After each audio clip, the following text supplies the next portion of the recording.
You are listening to the Waking Up to Purpose podcast with Lily Badcock in association with lilybadcock.com.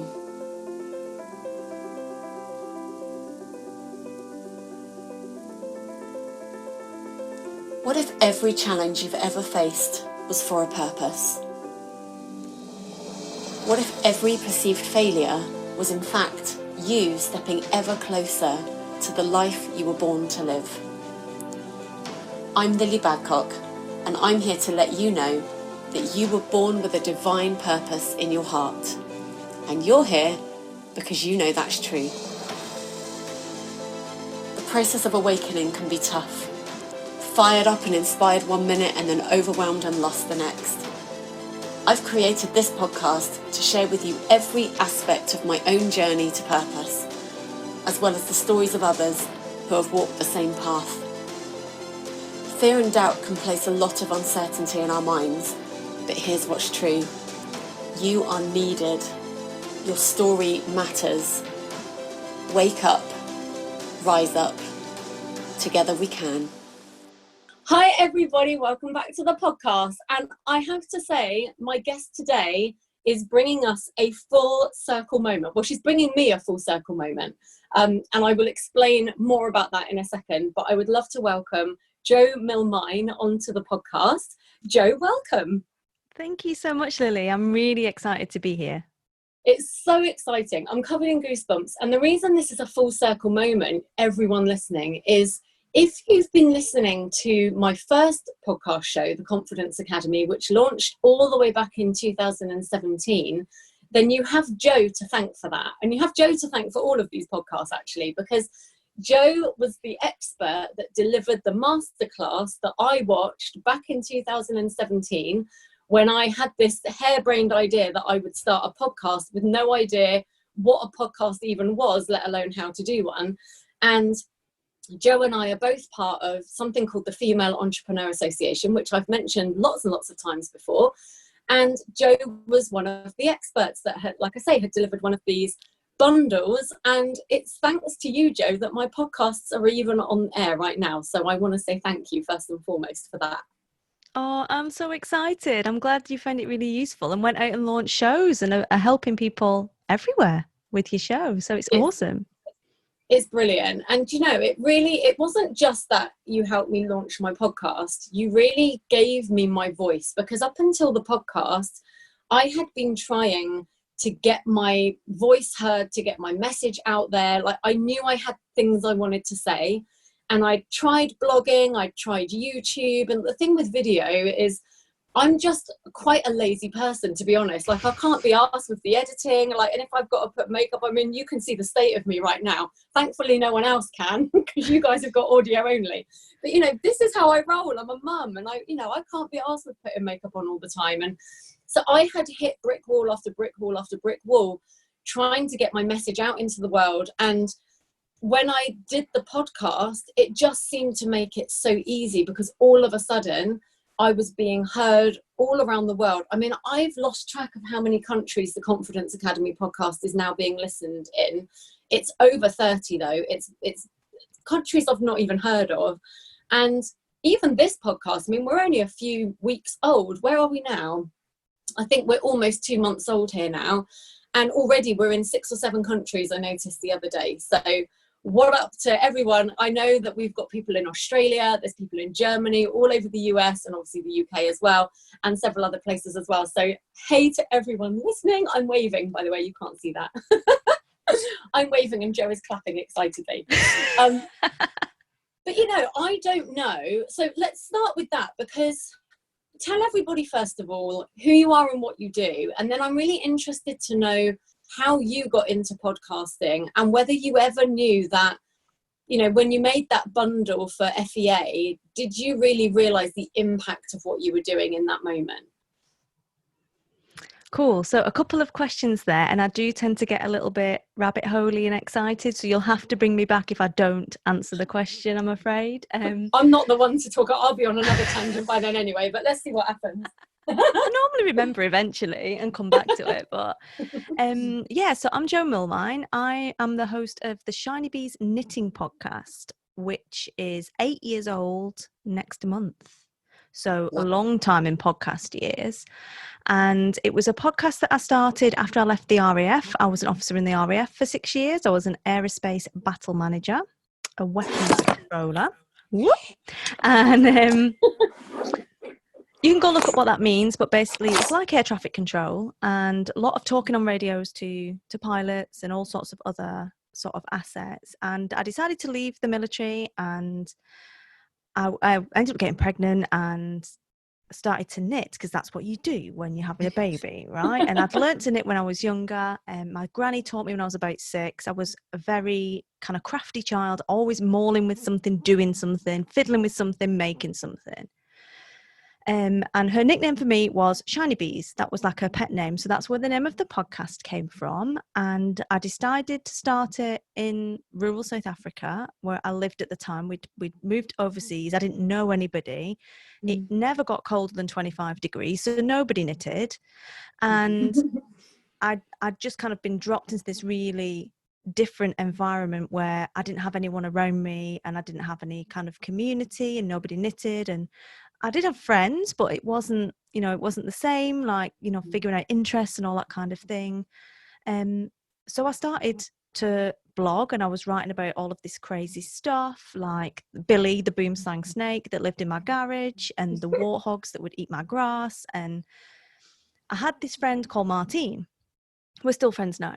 And she did a podcast called I Make. Now, that was her first podcast. She's on about podcast number 4 now. And I'd always listened to her podcast. It was the first one I'd ever listened to. And I just Googled craft podcast and she came up. And when I started my blog, I asked her what she thought. And I decided to do a podcast episode as part of a challenge. Because like you, I'm like, well, I can chat and I can write. I write nicely, but video I can't do, because as you can see right now, I move a lot. And I just feel like one of those kind of like a children's TV presenter. That's what I look like. I'm all that kind of jazz hands. So I decided to start this challenge, and she helped me. I did this pilot episode, and she helped me with all of the tech. And my husband ordered a microphone from Cape Town, and I ended up building this podcast that I just made up. Like, she helped me with getting it on the internet, but he edited my first episode. And the internet was really patchy. It was like this wide area network. So it was like a microwave aerial on the roof that this enormous big South African guy put up there. And I was really worried he was going to fall off and hurt himself. And it was like 2 gig. Right? 2 gig was pretty much 20 quid. So it was super expensive. Yeah. And you had to ring Kendrick every time you wanted more internet. And whenever it rained, the internet cut out because it affected all of the microwave network. My God. So like one of the hardest places to start a podcast at a time, like before JLD, before tons of people were doing podcasts. We're talking like way back 8 years ago. Yeah. So we're pre any of that being available. And I just thought, I'm just going to go with it. Martine helped with the bits I needed to know, like how to get it on the internet. And I'm just going to go for it. I'm just going to figure it out so that I can talk to other people. That I can, like you said, like you gave me my voice, which is giving me chills now, even though it's about 30 degrees in here.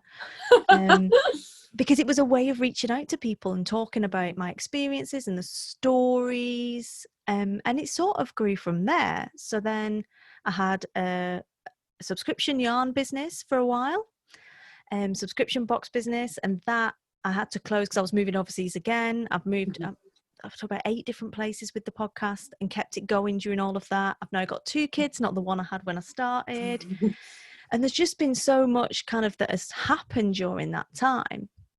And yeah, basically it kind of grew from that to falling back on that leadership and management experience from the Air Force and a lot of coaching and teaching experience. So I've worked with a lot of small businesses on like a lot of organizational kind of management and sort of confidence coaching. And I call it that permission. I'm a permission giver. Like I just give them permission to do what they know they need to do. Yeah, love that. And that whole, like an encourager. I'm very much a person that I have a lot of energy and I'm like, let's get going, let's get moving, you can do it. Yeah. I believe in you. Because I do. That's why as soon as I noticed you had a second podcast, I'm like, 3 years ago, I remember you starting your other podcast. And Yeah. I genuinely am excited because Yeah, and I felt that as well. I felt it's completely genuine, and that's why I thought, oh, let's get you on, because it's such a beautiful moment. And I love that you just said I'm a permission giver. Something that I teach when I'm with my one-to-one clients and in my programs quite often is, in fact, somebody nicknamed it their God name the other day, and that wasn't my title, but one of my clients was like, oh, it's like a God name, because I was sort of saying, I believe everybody has their purpose here in life. Everybody has the reason that they're here. And so many people get it twisted because they think that it's a tangible thing, and then they get overwhelmed because, like for you, it would have been easy to go, oh, well, I've had this job doing this, and then I like to knit and I'm crafty, and then I also can build confidence and I work with businesses, and it would be so easy to get really overwhelmed with that. But when you know that you're a permission giver, it doesn't matter whether you deliver that on a knitting podcast or in your job or as a mum or whatever. And I believe everybody has this mission, this thing that they are. And the way I teach it is a bit like, I think of it like Greek god names. So, you have Thor, god of thunder. Mm-hmm. So I like to say, so you're Joe, giver of permission. I just think it's quite a cool way to look at it. But I think when you can really understand what your thing is, then it allows you then to kind of get out of any overwhelm as to, oh, well, what should I be doing? And should I do this thing and then leave the other thing alone? And, so many people get bogged down with that. So I love that you know that. So when you were doing the bundle for FEA, so obviously by that point you had this hugely successful podcast that had been downloaded a bajillion times in a bajillion different countries, and it's growing still. So when you were asked to do that bundle, or when you put yourself forward to do that bundle, did you know at the time that that's what you were going to do for people? Did you know that, did you think, oh, I'm just going to share this because I know it and some people might be able to start a podcast? Or did you really grasp just how huge this was going to be? Did you know that you were literally giving people the voice to share with the world? And it's probably an interesting kind of conversation for your confidence podcast as well, because obviously, like at that point, I was like most engaged audience one year. It was best UK podcast the year after, against some massive, like, who I looked at and I was like, wow, like I think they're massive, and they look at me and go like, yeah, but how do you get like knitting? How does that work? Like, they're always really intrigued by that. But I've been talking to Nikki. I'm friends with Nikki Ellis Brown, who's friends with Carrie, and she was starting a podcast, and I was like, yeah, Nikki, and sort of encouraging her, and she would ask me questions, and I'd be like, what about this? Think about that. She went ahead and started her podcast, and we were just having a conversation. I was like, oh, maybe I'll get to do it. It was a joke. It was like an off-the-cuff comment. Oh, maybe I could do a bundle for Carrie or something. And she's like, that's a great idea. And the next thing I know, it's happened. I'm like, and I'm, I was meant to be on holiday in Tenerife. Like, I'm like, Nikki, I was supposed to be on holiday. And I always knew, like, I know I'm a great teacher. I know I can encourage people. And I know I'm one of these people that makes things happen and gets people moving. And that I can cut through all of the rubbish, because people get really overwhelmed with noise. And I'm very good at distilling down what's the root of that. Like, get rid of all of this. What is that? What's the kernel that you need at the in the middle of all of this noise? So I knew I could explain it. And whenever I think about podcasting and what it's given me in terms of communicating with people, of impacting people that you've never met, that you don't know where they are, where they're listening. And then all of a sudden they'll pop up and they'll be like, oh, you were with me when, Hurricane Katrina happened. I was listening to you in my basement. And you're like, oh, that is like, you don't think you can be there helping people. And I know how powerful it is. And I also feel like it's a very democratic medium. So I was always really passionate about helping women in particular to get a podcast in the world, because so much of the stuff out there about podcasting is really, really alpha, techie, really like, and very opinionated about what you can and can't do, which I don't subscribe to at all, as you know. Or it's quite fluffy and it's just not giving you any of the why or much of the how, actually. How do you decide that? Like, decide your niche. but how? Give Right, value, but how? Like, there's none of that question that happens. So I was really into this idea, but even till very recently, like I've had a book that I've been writing for over a year on podcasting, but even like 8 years down the line, hundreds of thousands of downloads, emails every day, and I still think I'm not proper. I don't know enough. Like, I didn't work at the BBC. I'm not an audio editor, like a proper engineer. So who am I to do this? So yeah, so until really recently, I still didn't think that I knew enough to be telling people how to do this, because I haven't worked at the BBC, or I haven't worked in radio, or I'm not an audio engineer. And what do I know? Like, it's a knitting podcast. And these are the stories we tell ourselves. You always tell yourself what you most need to hear as well. When you're working with other people, quite often it's the message you need to hear as well. And until like 100%, super recently, I'm like, you've been podcasting for longer than JLD. Like, you've done all this stuff. People think it's amazing, and you take it for granted, because quite often our biggest gift, we don't understand that other people don't know it. Yeah. And why would you not find it easy? Yeah. So I'd written like a book, and I had the stuff that I did for Carrie. I was like, right, that's going to be a course, and I'll give you the link. And it's now 3 years later that I'm just building Podcasting Unpacked now to teach people how to do this, because I really believe that women in particular need to be heard. And people have got stories they need to share, and it might be a niche story, it might be something completely random, but they don't do it because they don't know where to start. Yeah, 100%. And I love what you just said as well about that, because about thinking, I don't know if I'm the person to do this, because I can't do this, I can't do that. And you're so right. This is what we all tell ourselves. And I get there are certain jobs that require a qualification. So you're not going to want to go to hospital for an operation if the surgeon in there is like, I've watched a couple of episodes of Grey's Anatomy, I reckon I've got it down. Like, you'd want to know that they'd been through some kind of training before you go into theatre. But with so many things in the online space, and podcasting being one of them, I think there are just so many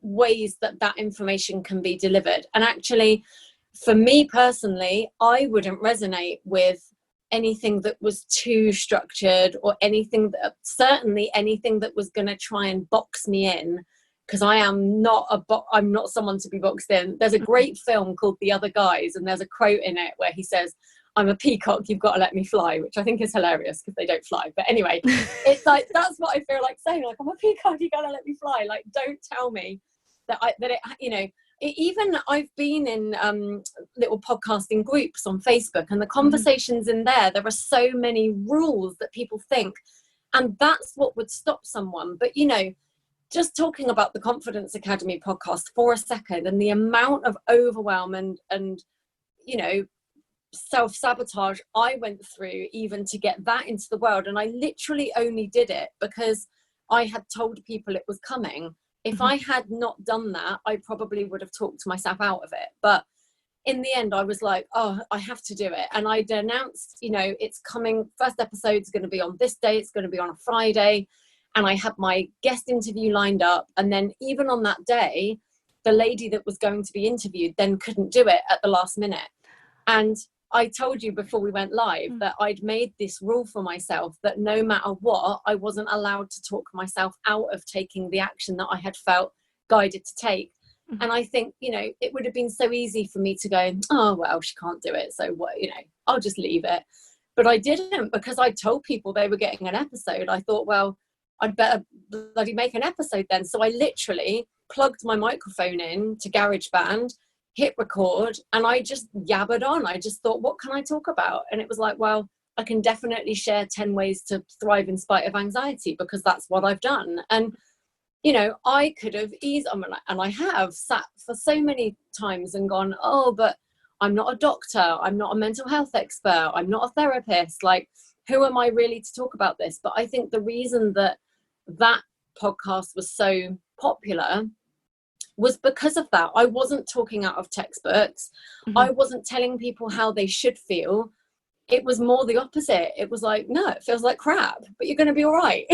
You know, I've been there and I go there still, and it's still going to be okay. And I think it's such a lesson and such a nudge for anybody listening. You know, if you're holding yourself back, unless it is a doctor that you want to be, in which case you probably are going to have to go and study for a couple of years somewhere. But, you know, with so many of these things, like, if you're what are you telling yourself? What is it that's standing in the way of you doing the thing that you want to do? And is it really true, or is it some bullshit story that you've told yourself? Because in most cases, that's what it is. And, you know, as we've said here, I don't know that, you know, did you know certainly when you started your podcast, I bet you never for a second thought, years down the line, I'm going to inspire other people to do this. And, you know, through you inspiring me to do this work, you've now touched the lives of people all around the world through my work. And this is the beautiful collaboration. And this is what I talk about all the time. Like, we are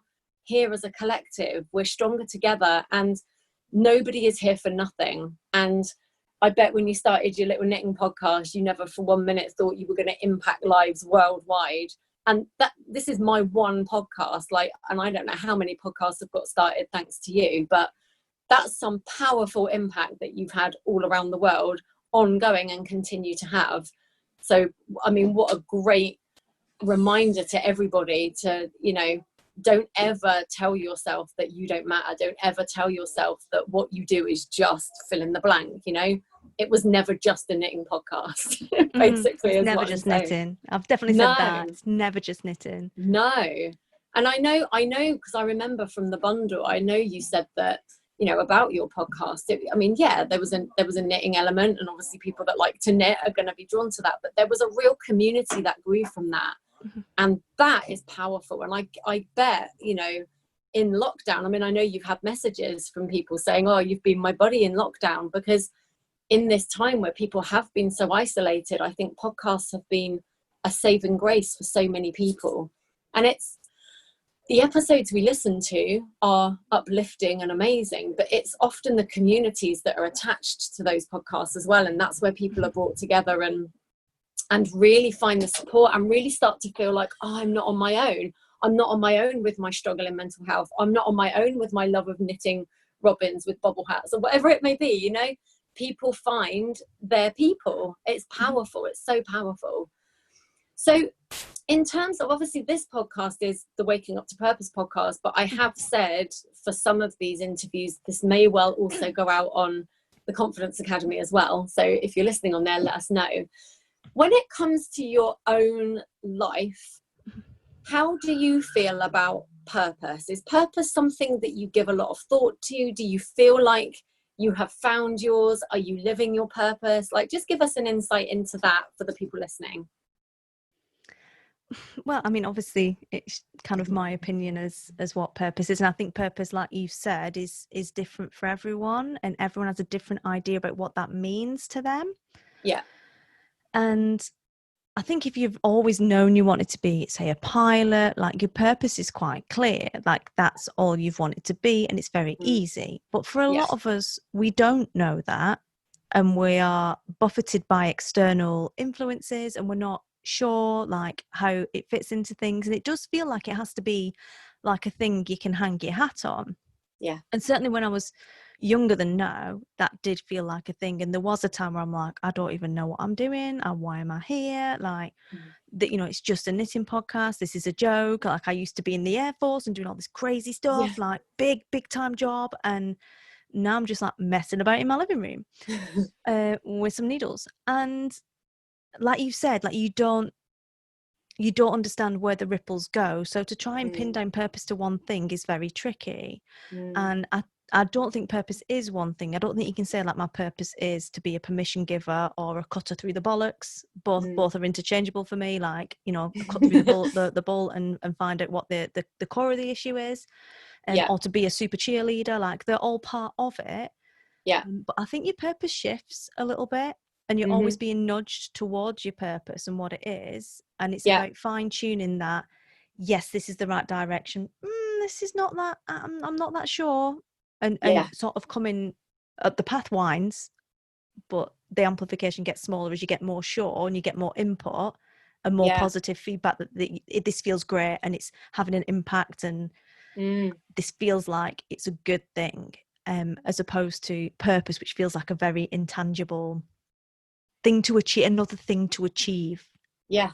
And I love that you've said that, because I know through the people I've worked with, often they are people who were living what they believed was their purpose. They were doing the thing that they'd always wanted to do. They'd found the thing they were really good at. They were serving the world they wanted to serve, or like, you know, filling their own cup, or however you want to name it. They felt like they'd found that, and then something happened to them that took it away. Like, it just seems to be the people that I work with tend to be these amazing, strong women who have really been through the ringer. And, you know, life-changing illnesses, accidents that have happened, or life experiences that have completely turned them on their head. And I love that you've just said that it changes. Now, I happen to believe that we are souls in human bodies, and I think your soul has a mission, and I don't think you can never not be on that mission.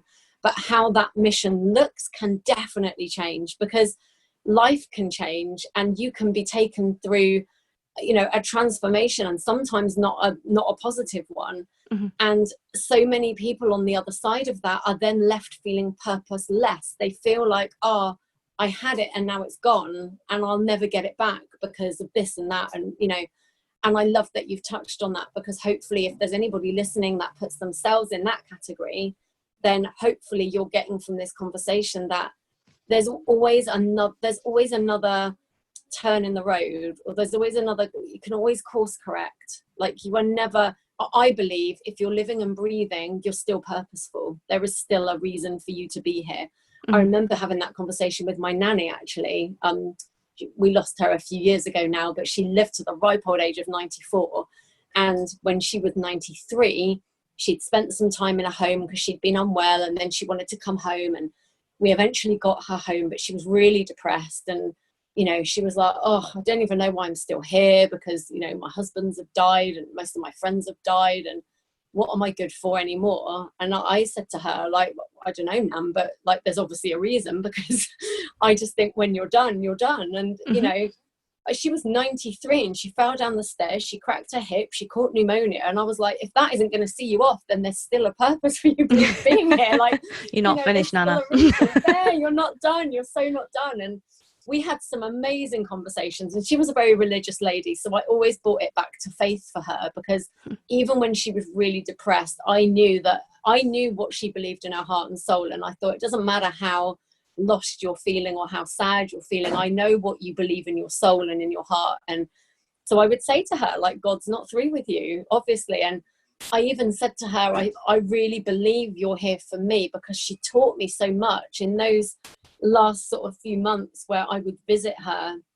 We would have these amazing conversations, and she really helped me to challenge some of my own limitations. And, you know, like the day she asked me if I could teach her to sing, I've always told people you can always learn to sing. It's never too late.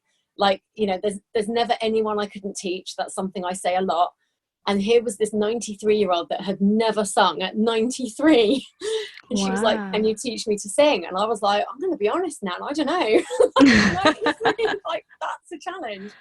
But then it just made me like come back to, but what do I believe? And I was like, well, I believe you're never too old. So if that's what I believe, then it doesn't matter that you're 93. Let's give it a crack. And she did. There's actually a video of her singing Over the Rainbow somewhere on Facebook, because she had a few lessons with me. I taught her to lip bubble, you know, like blowing her lips. And she did learn to sing Over the Rainbow. And she was like, I never thought I would do that. And I was like, wow, just goes to show what you know, and you're never done. There's always something more that you can learn. There's always another path you can take. And it doesn't matter how blocked you feel in any direction. There's always something more that you can live for.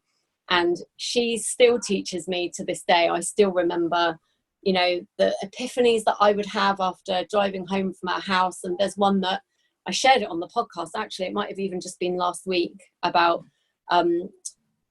there's a mantra now that I have, what if we're always okay? Because I just had this epiphany as I left her once. And I realized that she was anxious because she didn't realize she was okay, but I could see she was.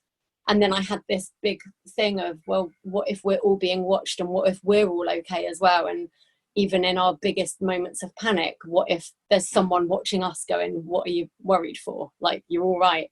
So even now, she's like penetrates the podcast, she penetrates my messaging, and I often think, like, that's why you were still here, Nan. Like, you had work to do and you just never know. So it's a beautiful, beautiful thing.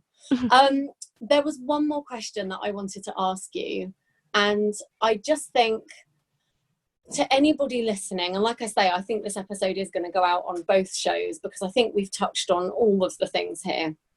What would you say to somebody who is maybe in that category that we just talked about, somebody who feels like for some reason the path they were on has now ended, like whether that's ended through their choice or through something out of their control? I think that's going to be relevant now because obviously so many people are in lockdown, so many people have been furloughed, lots of people have lost their jobs, so there might be many people that come to listen to this that at some point are going to think, oh, that's the end of the road. What would you say to them as a beacon of hope for them to move forward? Constraints can be your biggest source of inspiration. So, you know, yes, you might be ill, that's a constraint. You might have been furloughed, that's a constraint. You might be in the middle of South Africa with no decent internet trying to do something very on the internet, that's a constraint. We have constraints, and actually the more constraints we have, the more resilient we become and the more creative we become, and the more we stop looking to other textbook cookie cutter answers for the answers, and you start to look within to your own inspiration. And that is the biggest lesson for all of us, even though none of us believe it, is that you always have the answers. Sometimes you just can't access them, and sometimes, you know, someone else needs to ask you questions and help you access them, but they're always there. And the more constraints you have, it's actually, instead of having a motorway you can run down, you've got a really tiny path, and that actually makes it easier to get where you're going because you can't go off course as easily. So it is really hard, and I've suffered from a lot of constraints from what I've done with moving and everything else that's gone on, but the constraints have always been the thing that has helped me reach the creativity that has put me in the positions that I've been in and has given me my best results. Yeah, I love that analogy, that motorway road thing, brilliant. And I'm the queen of analogies. Oh, I love it. Yeah, me too. Mine are often really off the wall analogies. Like my singing students used to be like, what? And I'm like, it works. You know, it makes sense. Where did that come from? But you're so right. What an amazing way to be able to reframe something. Like, if you're listening to this right now and you feel trapped in whatever situation you might be in, what if what Joe just said is actually right? What if you just got plucked off the motorway and now you're on your path, and there's literally, you feel trapped, but actually you're just bang on path. You're just bang on the route. There is no other way to go. Like, there's no other turning to take. You are going the right way. It's just having that faith. And the other thing, oh, hi, Sophia. Sophia is the star of this podcast. She likes to come on all the episodes. Hello. Hi. The final point I love that's come through on this episode is, and it's come through a lot recently, that I think often, especially with the word purpose, people often feel like there's a spiritual connotation, and then they might feel like, oh, well, I'm not spiritual, so therefore maybe I don't have a purpose, or maybe I don't get to be happy or purposeful because I don't believe in that stuff. And I think this conversation today just goes to prove that that isn't necessary. Like, if faith or religion is a big part of your life, awesome, fabulous, run with it. Like, you know, if that fills your bucket, fabulous. But don't for one moment believe that you don't get to win just because, like, for any reason. There's just never anything you have to be. There's never any belief you have to take on if it doesn't feel good. Who you are is enough. Who you are is perfect. And the more you can embrace that, the more purposeful you'll feel anyway. So it's been such an amazing conversation, Joe. Thank you so much. And thank you for coming on. It's been a beautiful moment, like I said at the start. I love that. Thank you, Lily. How can they get in touch with you? Certainly, if anybody wants to listen to your podcast, how obviously we'll put a link in the show notes, but how can they find it? Cool. So you'll find my knitting podcast at shinybees.com, all one word, and you'll find all my podcasting stuff at podcastingunpacked.com. Fabulous. And you mentioned that you have this course coming out, and did you say you'd written a book as well? I'm 35,000 words into a book. Yeah. Wow. So I'm working on that. One of those like totally just came through and went onto the page thing. So that'll be out in August is the plan. Oh, amazing. Really. So and all sorts of other stuff to go with it. Fabulous. And because I think so many people listening, I know on the Waking Up to Purpose podcast, certainly there are going to be a lot of people who are entrepreneurs or business owners who are looking for that perfect way to get their message out into the world. And so hopefully this episode has inspired you to do that. And maybe podcasting is something you want to try. If you like chatting as much as we do, we highly recommend it, don't we, Jo? Definitely. So much easier than video. So much easier than video. I'm now in the pitch black because my light is broken and I can't get up to do anything about it. So it's, but it doesn't matter because it's a podcast. So you can link to Jo and obviously get the book when it comes out and the course as well. And if you want to learn how to do it for yourself, I promise you it is not as overwhelming as you probably think it is. Like, if I can do it, anyone can do it, believe that. Fabulous stuff. Well, Jo, thank you so much once again. We will link to all of your links in the show notes. And to everyone listening, thanks for joining us. I'll be back again soon with another episode. Thanks very much. Thank you so much for listening. If you'd like to connect with me further and the awesome community that this podcast is creating, then come and join me in my free Facebook group, Wake Up, Rise Up.